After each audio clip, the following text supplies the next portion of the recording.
ओम शांति। आज 28 अप्रैल 2023।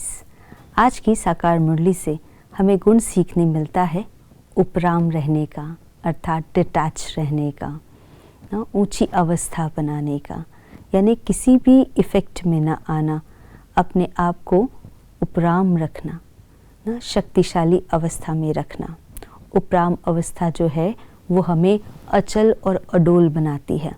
जो विभिन्न परिस्थितियाँ आती है उसमें हम अपनी मन की स्थिति को एक रस बनाए रख सकते हैं। अगर हमारी उपराम अवस्था साक्षी दृष्टा की स्थिति है तो हम हलचल में नहीं आएंगे।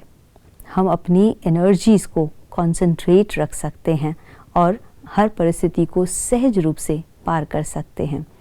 हमारी उपराम अवस्था जो है वो हमें अनासक्त भी बनाती है, क्योंकि ये पुरानी दुनिया है और इस पुरानी दुनिया को तो विनाश होना ही है ना। हम सब जानते हैं कि ये कलयुग का अंत समय है और कलयुग पुरानी दुनिया है, तमो प्रधान दुनिया है।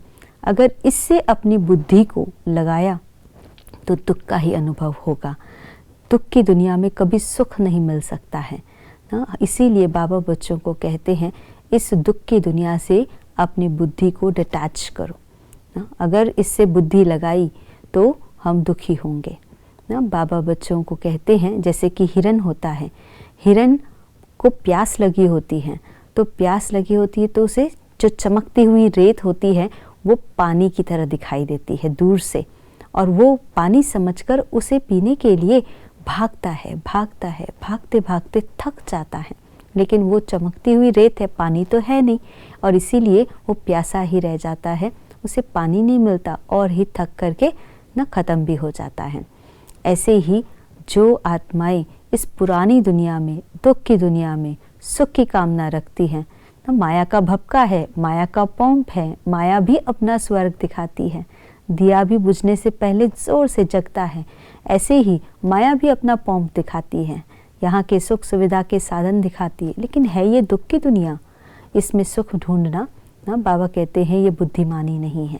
इसीलिए अपने बुद्धि को डिटैच करो, अपनी बुद्धि को परमात्मा में लगाओ, अपने को डिटैच करो, उपराम अवस्था में रहें, तो नई दुनिया के लिए हम जो पुरुषार्थ करना चाहते हैं कर सकेंगे। नहीं तो माया जो है वो बार बार हमें ना धोखा देती रहेंगी। और इसके लिए पुरुषार्थ विशेष हमें जो चाहिए वो दो बातें ध्यान रखनी है। नंबर 1, अपने को समझो मैं आत्मा महान आत्मा हूँ, और दूसरा मैं इस दुनिया में, इस शरीर में मेहमान आत्मा हूँ। अगर ये दो स्मृति रखते हैं तो उपराम अवस्था बहुत सहज हो जाएगी, क्योंकि जो महान आत्माएं होती है वो छोटी छोटी बातों के अंदर अपने को फंसाती नहीं हैं ना, कमज़ोरियों से उपराम हो जाती हैं, क्योंकि मैं महान आत्मा हूँ। तो ये स्मृति हमें कमज़ोरियों से ऊपर उठने के लिए मदद करती है।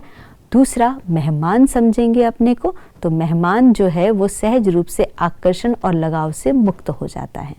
तो ये दो अभ्यास आज सारा दिन में अटेंशन रख कर करें। मैं महान आत्मा हूँ और इस दुनिया, इस पुरानी दुनिया, पुराने शरीर में मेहमान आत्मा हूँ, तो सहज रूप से उपराम बन जाएंगे। आज के दिवस की यही शुभकामना। ओम शांति।